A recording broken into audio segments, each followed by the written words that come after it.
It's unclear right now. They're appealing it. They're brought it to the Supreme Court. This is a Supreme Court that's largely dominated by the appointees of President Duterte. And as you know, we've certainly covered this gradual erosion of freedoms and the attacks against press freedom in the Philippines, starting from 4 years ago.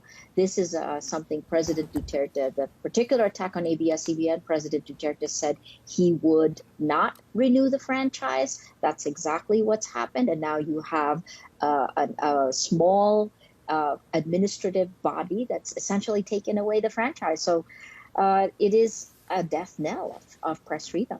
This is such a big public broadcast. Give us a sense of how many staff, how many people it reaches.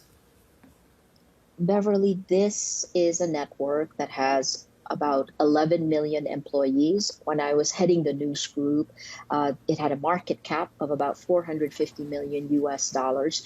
It essentially is the zeitgeist of the Philippines, right? It's a multi-platform, multimedia, the largest broadcaster. So the fact that this has been shut down, think about it like this. ABS-CBN has been shut down twice.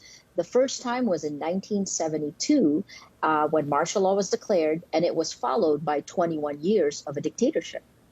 That is remarkable to think back to. And I was going to ask you, during your time at the broadcast, did you come under similar pressure that is now being experienced under Duterte? Filipino journalists have not felt this kind of pressure. I mean, President Duterte is very similar in goals as President Marcos, but his tactics are very different.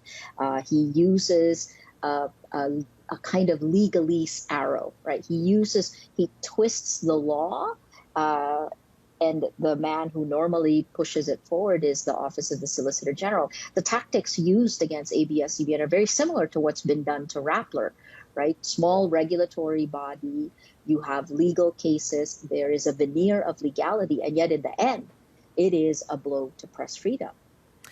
You believe there's going to be a big public backlash. Will it be enough to save the broadcaster, do you think? It's unclear right now, right? And that's part of the problem. If the journalists do not come together, if our people don't come together, then we will voluntarily give up our freedoms. Press freedom is, as you know, it's the foundation of every other freedoms that are guaranteed by the Philippine Constitution, which is similar to the United States. We have a Bill of Rights that guarantees this. I think the other problem is that the context, right? I said the last time ABS-CBN went dark was in 1972. Curfews, barricades. Well, here we are again. Those curfews are there, the barricades are there, the checkpoints are there, but it's for a completely different reason. It's because we're facing a pandemic and we're literally locked down.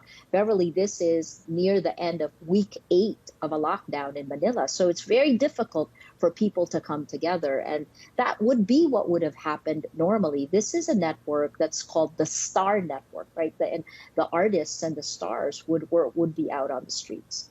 And to that point about this pandemic, as you say, you are in the middle of it, it is so critical that there is free information around what is going on, the decisions that are being made by government. How will the closure of a broadcaster this size impact the ability to fight the spread of coronavirus? Well, you know that Rappler has done all of these stories on the propaganda machine, the Duterte propaganda machine, where they've essentially taken over the social media landscape with half lies laced with anger and hate that manipulate public opinion.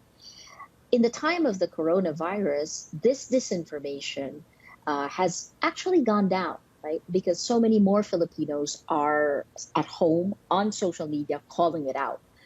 But when you take out the traditional news groups, as you know, during this time, there's been a flight to quality. News groups have seen tremendous traffic, right?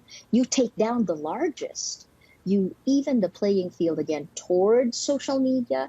And frankly, ABS-CBN reaches parts of the Philippines that through its radio network that only social media would be the option. So this is a battle for what the facts are. And now it's been skewed away from facts.